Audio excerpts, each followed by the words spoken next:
Welcome back, pals. I hope everybody's had a good week.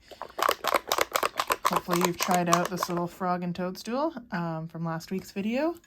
If not, there is a link in the description to my website that has it available. It's just a couple bucks. But yeah, let's get into some painting, something I haven't really covered much of before. So, personally, my favorite paints are the Alpha Flex by Alpha 6. They're extremely pigmented. They go on really, really smooth. Yeah, I don't really know what else to say about them. Like they're just such great paints. They're really flexible. I've run into a situation where I've had to sort of like stretch out a piece where I've like tugged on it really hard and had the paint stay and not crack. And it's just been phenomenal. So as you can see, the coverage on the white, if you've worked with Angelus before, it usually takes quite a few coats to get this opaque, and with the Alpha 6, it just goes on so bright to begin with. And so what I'm doing here is I'm actually going to use one of their neon colors. It's actually called, the line's called Electroshock, so I'm going to go with Electroshock Red for the little dots in the mushroom there. So what I like to do with any neon or metallic is to give it a little bit of a base coat. I find it just sort of helps it shine through nice and bright. And with leather paint, I like to go nice and light with the coats. I don't like to build it up too thick. I think if you go a bit on the too thick side, what you're going to find is you're going to end up with some peeling over time. But if you go on nice and light, it really adheres to the leather. As far as I know, a lot of sneaker customizers and stuff use this paint. It's quite popular. Enamel sign painters. There's some really, really great artists that use Alpha 6. If you check out their Instagram, I've found some really cool new people to follow. And I am gonna preface this, I am not sponsored by them. I just really, really love this paint. I had a friend, Big J Leatherworks, reach out and tell me about this paint, and from day one, I ordered like they have like a little primary color kit, and I've always mixed my own paints in the past, but I ended up loving it so much that I went ahead and bought. They have like, you save a decent amount of money if you get like their big monster pack. You get like 52 colors or something like that. Very worth it. I use it for marbling too. It's just such a wonderful paint. And so I also like to make sure that there's no visible brush strokes. So I do go over stuff a fair bit. And if there's too much paint on my brush, which there was just there, I just wipe it off on a little towel.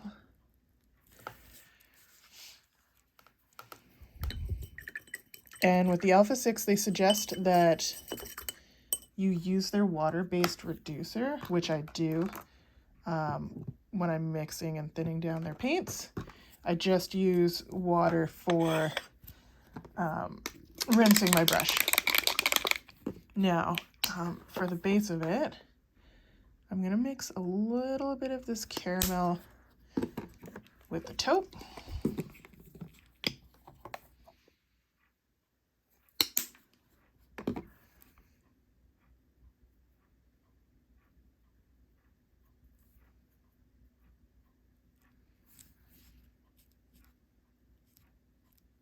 And just laying down a nice even base.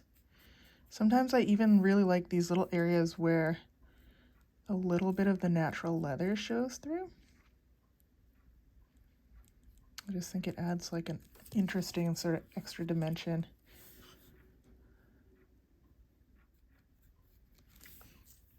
And you can also achieve that too. I have like a little cup of the reducer here. All of their paints come sealed with these little plastic cups so they don't, you know, leak during shipping or whatever. And I love them for mixing or holding the reducer and stuff like that. So I've just added a little bit of the reducer.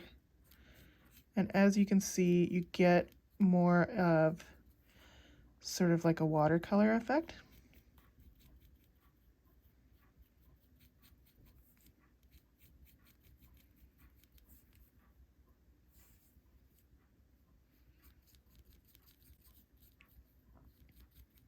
You get a lot more of your leather showing through.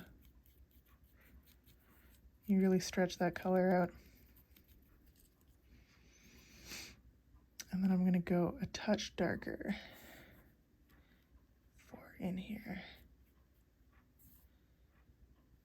And there's really no right or wrong colors to paint this little guy. You go right ahead and do any color scheme you want.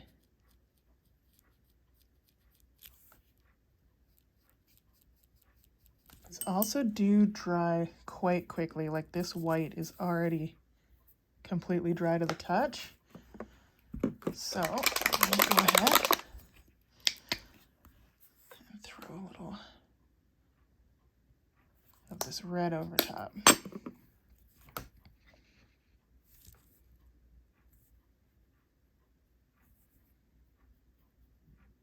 And I do find with the neons, it does take a couple coats to get it really, really nice and thick. Or not thick, sorry. Just nice and bold. Like I said, you don't want to be, you know, like puff paint level building this up. You want it to still stay nice and thin. And sometimes that just takes being patient and going over it a few times. So if I do have a color like this within a piece that I'm doing, I will start with this. And then that way, as you're working, you just kind of revisit these little areas, top them up, go over them, however you want to say it. Let them dry while you work on something else.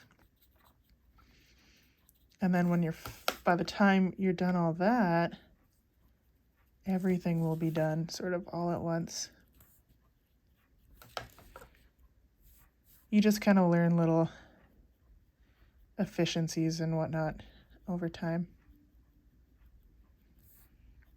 Painting is very, very fun, but it can also be very, very time consuming.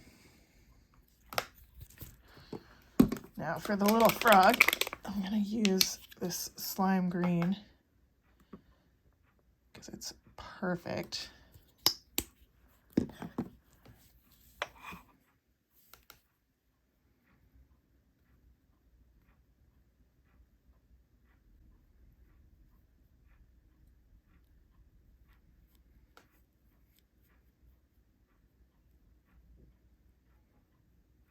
And don't worry if you get into the little bevel lines and stuff. When you go over it with your antique, some of those little errors are going to get caught. They're sort of like blended out.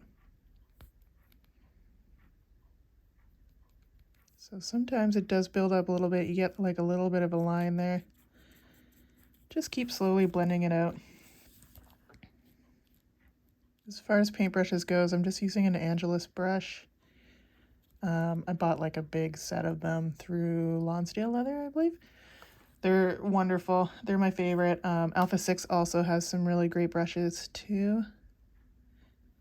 And some fun little sets. They kind of cater more towards the sort of, you know, like custom signage, like pinstriping crowds. So I do find some of the brushes are like a little bit on the long, like the actual bristles are a little bit on the long side for my preference.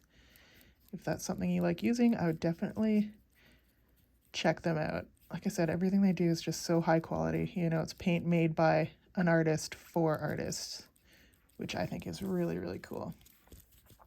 So once that little base layer of the slime green is in there, they have another sort of darker green. It's just called Monster Green. And I'm just going to go in with a little bit of it.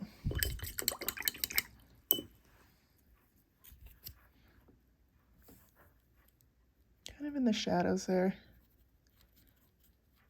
I'm just going to sort of blend it out.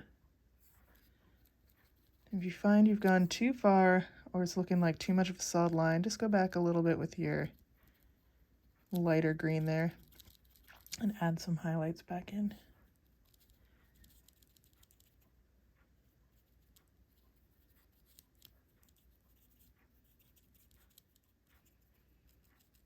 And some of this you'll just kind of figure out as you sort of mess around. I mean, I didn't go to art school. I took art classes in high school, but that was 20 years ago for me.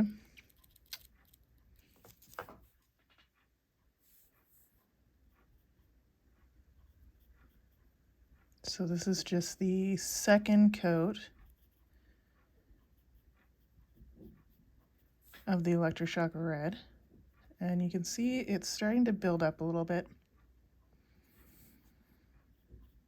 With a color like this, I would probably do about 3 to 4 nice light coats. They also carry an airbrush line of this paint too. I don't personally own an airbrush. I would very much like to. One day when I've got a bit of money to invest in more equipment.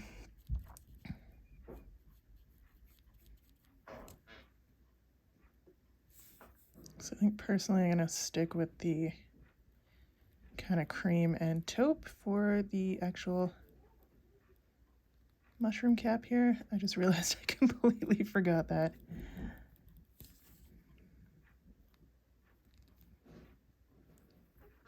All right, so with the little eyeball, I'm going to go in with this very tiny paintbrush. This is actually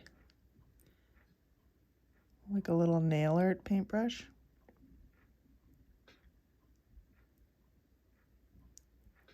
And I'm going to paint the entire thing white. And so there's still like kind of a little faint shadow of the line that I put in there when I put my pattern onto this.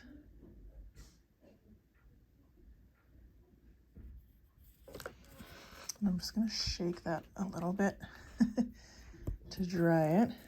And then I'm going to go over it with the black.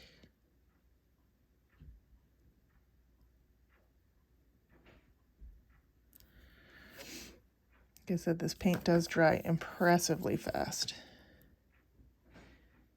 which is great when you've got a lot of these to do. And there you go. So what I'm going to do is I'm going to wait for this to fully dry, and then I will give it a coat of clear coat and antique it as normal, which was a couple weeks ago, the video. So be sure to go back and check out how to do that, and I'll show you the finished product. And that's going to be it, pals. Thank you again for tuning in. I appreciate all your support and your comments and questions. And we'll see you in the next one.